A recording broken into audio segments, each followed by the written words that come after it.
The sooner the Dallas Cowboys realize they have lost this deal with Dak Prescott, the quicker the deal will get done. This is the Gray Area right here on 105 through the Fan on YouTube. My name is Kevin Gray, of course. You can find me on Twitter, Facebook, and Instagram at Kevin Gray Sports, and you can catch me on the weekends with my partner, the two-time Hall of Famer, Chris Arnold. The Dallas Cowboys have until March the 9th to franchise tag one Dak Dakota Prescott, and if they do tag him, he will be owed nearly $38 million going into 2021. If the Cowboys are not able to reach a long-term agreement by March 9th and do tag Dak Prescott, they will have until July the 15th to get a long-term deal done. If no deal is completed by then Dak Prescott will play on the franchise tag for a second consecutive year, which might not be too bad for a guy coming off a broken ankle in 2020, suffered in Week 5, of course, against the New York Football Giants. The Dallas Cowboys finished the season at 6-10, and for all intents and purposes, if Dak Prescott does play on the franchise tag once again, he will probably walk into unfettered free agency into 2022. So the Dallas Cowboys have put themselves in a position where over the last couple of years, they misread the quarterback room by not getting a deal done with Dak Prescott when Jared Goff and Carson Wentz were getting their deals done.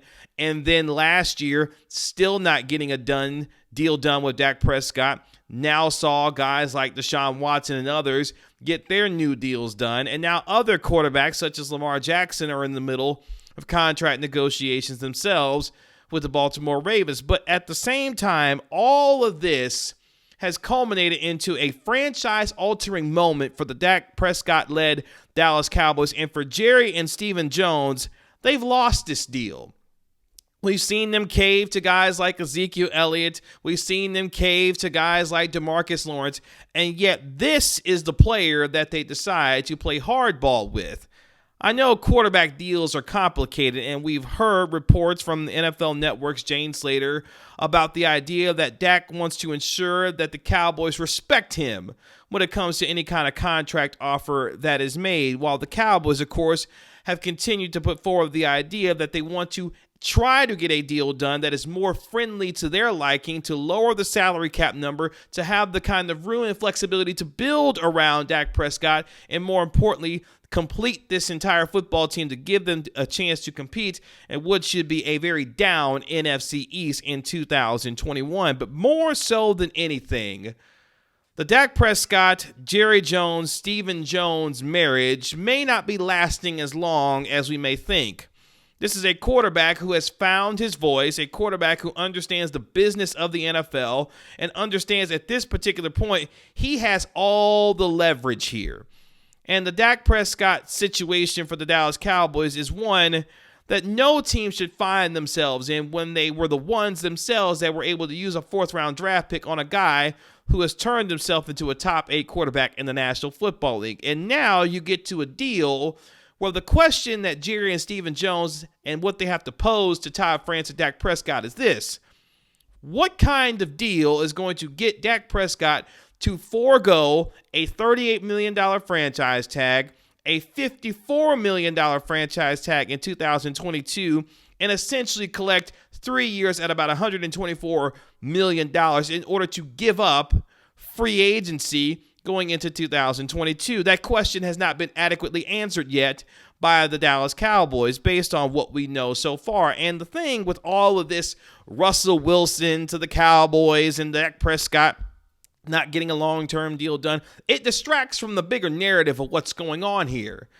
But the Cowboys have simply lost this deal and have lost it in a number of ways. Dak Prescott has continued to bet on himself and has done so to the tune of where he will collect at minimum $69 million over these next 2 years. Last year on the franchise tag at $31.4 million. This year at nearly $38 million if he signs the franchise tag. And here's the thing. If Dak Prescott feels like at any point that he won't be 100% when it comes to this ankle going into 2021, you sign that franchise tag the day that it's handed to you and you run with your $38 million, and then you walk into unfettered free agency where there will be 7 to 10 teams looking to vie for your services, because Dak Prescott in 2020 assumed all the risk. By playing on the $38 million or $31.4 million franchise tag, he assumed the risk, and he, unfortunately, got hurt with the broken ankle.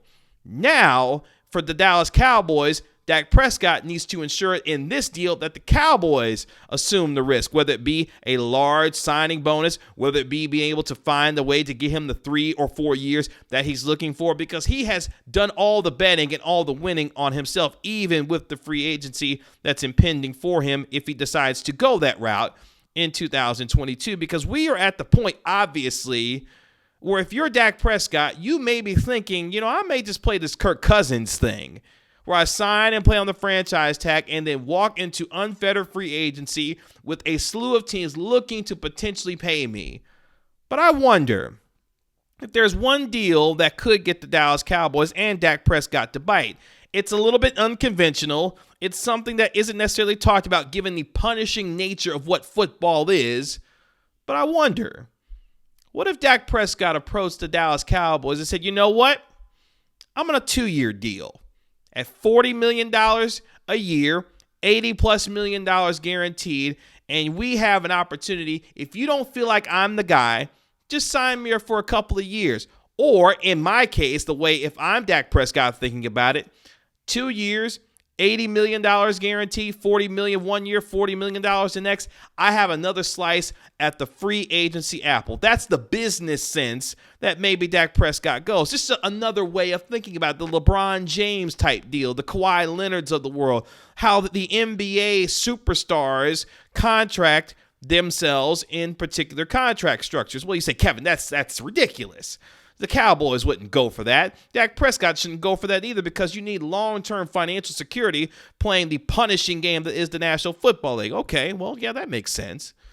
But at the same time now, the Dallas Cowboys have to be willing to capitulate to the demands of what Dak Prescott is demanding at this point, given the leverage that he has. A team that floundered once he left, a team that obviously has recognized what he is as the franchise leader and franchise player of the Dallas Cowboys. But more importantly, do the Cowboys really want to walk into 2021 with the uncertainty at the most important position in all of team sports by not having number 4 signed, especially if you're not going to use the number 10 overall pick on a quarterback? Because the longer this goes, and if Dak Prescott's not signed to a long-term deal by the time we get to April's NFL's annual selection meeting, otherwise known as the NFL draft for the boys and girls, what plan is there really in place for the Dallas Cowboys to adequately address the quarterback position, whom we have said is the most important position in all of team sports? Because it doesn't seem like there's a plan.